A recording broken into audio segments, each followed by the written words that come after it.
ஆலையடி வேம்பு பகுதியில் அதிபர் மற்றும் ஆசிரியர் மீது மேற்கொள்ளப்பட்ட தாக்குதலுக்கு எதிர்ப்பு தெரிவித்து திருக்கோவில் மணிக்கூட்டு கோபுரத்துக்கு முன்பாக கவனஈர்ப்பு போராட்டம் முன்னெடுக்கப்பட்டது.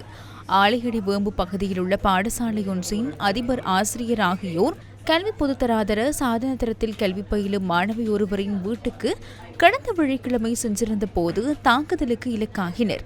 சம்பவத்தில் காயமடைந்த இருவரும் அக்கரைப்பற்று ஆதார வைத்தியசாலையில் அனுமதிக்கப்பட்ட நிலையில் நேற்று காலை வீடு திரும்பியுள்ளனர். மதுபோதையில் இருந்த ஒருவரை இவர்களை தாக்கியுள்ளதாகவும் சந்தேக நபர் எதிர்வரும் 6ஆம் தேதி வரை விளக்கமறியலில் வைக்கப்பட்டுள்ளதாகவும் அக்கரைப்பற்று போலீசார் தெரிவித்தனர். இந்த சம்பவத்துக்கு எதிர்ப்பு தெரிவித்து திருக்கோவில் மணிக்கூட்டு கோபுரம் வரை பேரணியாக சென்ற ஆசிரியர்கள் தமது எதிர்ப்பினை வெளியிட்டனர். ஒரு ஆசிரியர் தன்னுடைய மாணவனை கல்வி மூலமாக வழிபடுத்துவதற்காக கருத்தரங்கு இருக்கு என்பதை அறிவிப்பதற்காக சென்ற ஆசிரியரை மிகவும் மிளைச்சத்தனமான முறையிலே கொடூரமான முறையில் வாழ்வீச்சு மூலமாக வைத்துள்ளார்கள்.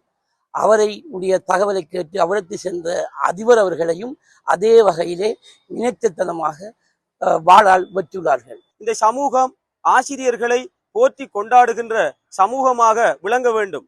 அவ்வாறு பெரும்பான்மையோர் சமூகம் இந்த ஆசிரியர்கள் மீது பற்றுதல் கொண்டு அவர்களை வாழ்த்தி கௌரவித்து ஊக்கப்படுத்துகின்றவர்களாக இருக்கின்ற போதிலும் எங்கு ஒரு சில இடங்களிலே இவ்வாறு ஆசிரியர்கள் மீது ஏற்படுகின்ற கொடுமையான தாக்குதல்கள் இந்த ஆசிரிய சமூகத்தின் மீது ஒரு பாதிப்பை உண்டு பண்ணுகின்றது. இதேவேளை அதிபர் மற்றும் ஆசிரியர் தாக்கப்பட்டமைக்கு எதிர்ப்பு தெரிவித்து பொத்துவில் பகுதியிலும் கவனஈர்ப்பு போராட்டம் முன்னெடுக்கப்பட்டது.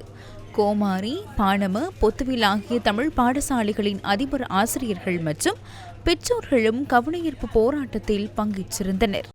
எந்த ஒரு மாணவர்களோ அல்லது பெற்றார்களோ இல்லை வேறு நபர்களோ அவ்வாறு செய்யும் இடத்து அவர்களுக்கு தகுந்த தண்டனைகளை அளித்து உரிய நடவடிக்கைகளையும் எடுக்குமாறும் பெற்றார்கள் சார்பிலும் கேட்டுக்கொள்கின்றேன். இனிமேலும் இவ்வாறான செயற்பாடுகள் அதிபர், ஆசிரியர் குழாம், அதாவது கல்வித்துறையில் இடம்பெறாத வண்ணம் அவர்களுக்குரிய உரிய பாதுகாப்பு வழங்கப்பட வேண்டும் என்பதனே எங்களது கோரிக்கையாக இருக்கின்றது.